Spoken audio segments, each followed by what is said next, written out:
talking about podcasting.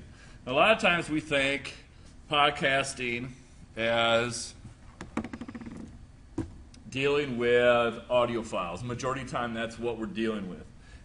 And so when the definition of podcasting, we look at media files that are going to be distributed via subscription on the internet. Now, subscription is the key term there.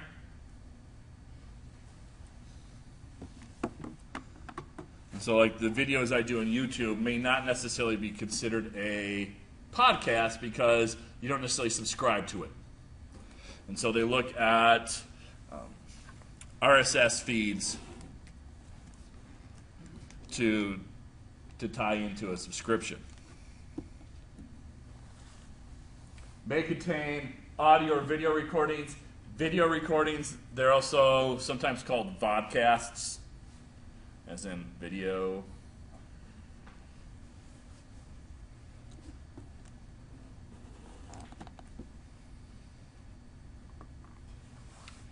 They actually originally were called audio blogs. And then in some articles, someone coined the term podcast, and it's been kind of used from that point in time.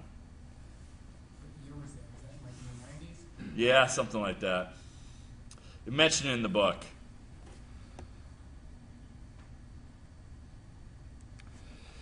And one thing that's interesting about podcasts, again, now this is where it's different than, let's look, compare it to YouTube. There's just going to be some differences here.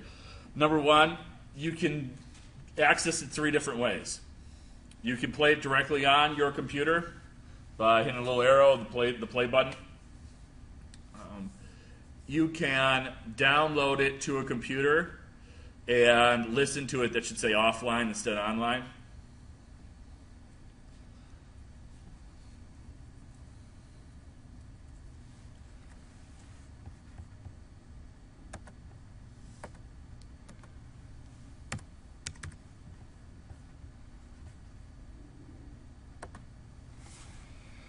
Or you can download it so you can access it through all my podcasts. When I save it to my computer, I automatically load into iTunes, which is always an issue if I have like iTunes on shuffle.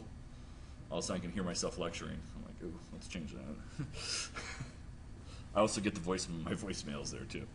And so those are the 3 different ways you can access it. Now the difference, if you look at YouTube, you only can really play, you can't really save the YouTube video to your computer. It's not like you can really download it.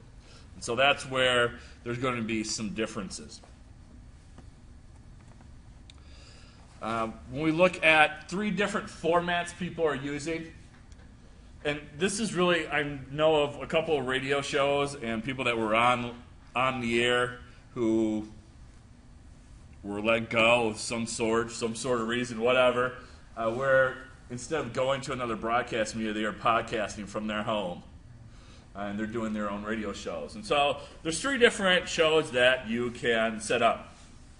One be a one-person presentation mode, where you're basically recording a live monologue or a simple talk. You're just pressing record on the button and going.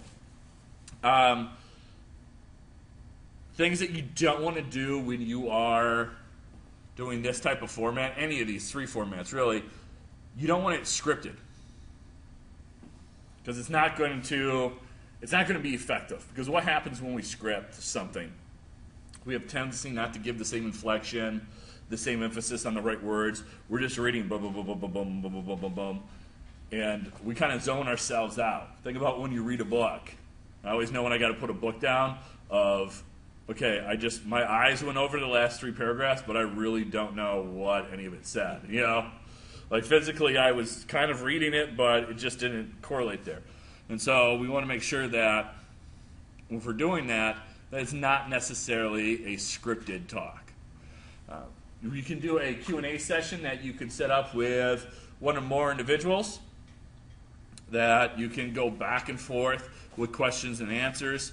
And then you can have a co-hosted format, which the book called a on-demand talk radio show. Couldn't those 2 be intertwined?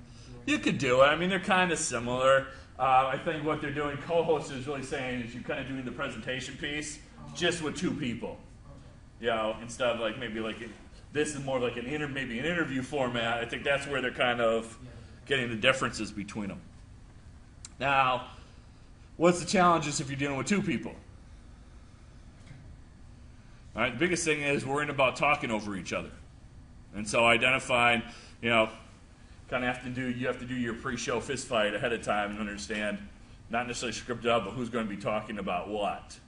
Otherwise, you can kind of step on each other a little bit. And so those are three different formats that you can do. Technology is now available that you can do this relatively inexpensively. The challenge, again, is how do you get your podcast out that people are going to be able to find it? It's still the biggest challenge you're going to run into. There's a lot of different things you can do technology-wise. I'm very surprised where we've come with microphones in regards to technology. Like the webcam that I use, there's a microphone tied into it, and the quality of it is quite good. Unless my furnace is running while I'm... Because where I set up in the basement, the furnace is literally like right next to the thing. And it just gives me a little buzz, and I can just tell it to reduce background noise, and it's gone. And so the technology is there.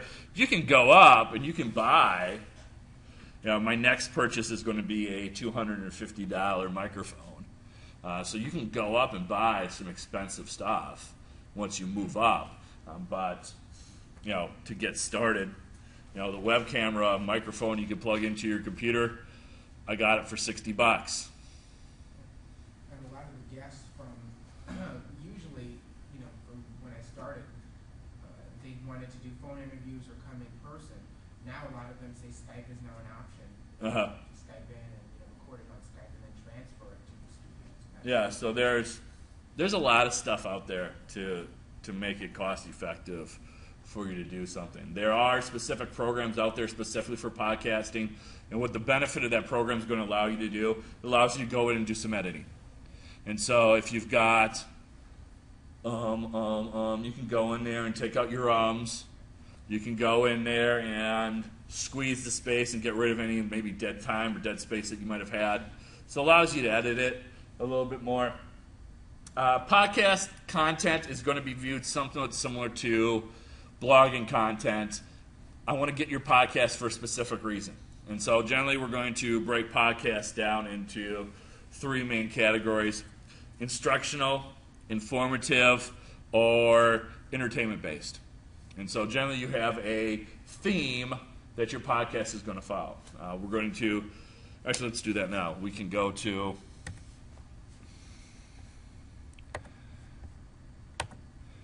if you go to, I just typed in podcast and this is the one that came up. And so podcast.com, I'm not sure exactly how you get your podcast up on podcast.com. I didn't really research that enough. But it has a collection of different podcasts, and how it searches these podcasts is through their RSS feed.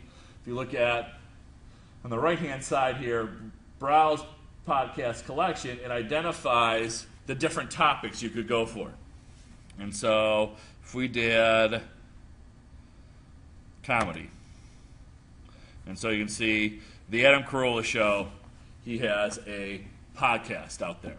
And so a lot of broadcast media, if you go to like maybe ESPN.com, I know ESPN 1000 allows you to do this, where you can actually get a podcast of their radio show online. And so it gives you another avenue of gaining that content. And so they list a handful of different podcasts that are available. You can go under business. There's some in there. And so I could go to The Sales Guy, and I could listen to The Sales Guy. I don't know what he has to say, but I could listen to him. I'm not sure. But different podcasts available, and obviously the more defined you are, you know, the more viewers, per se, you're going to be getting.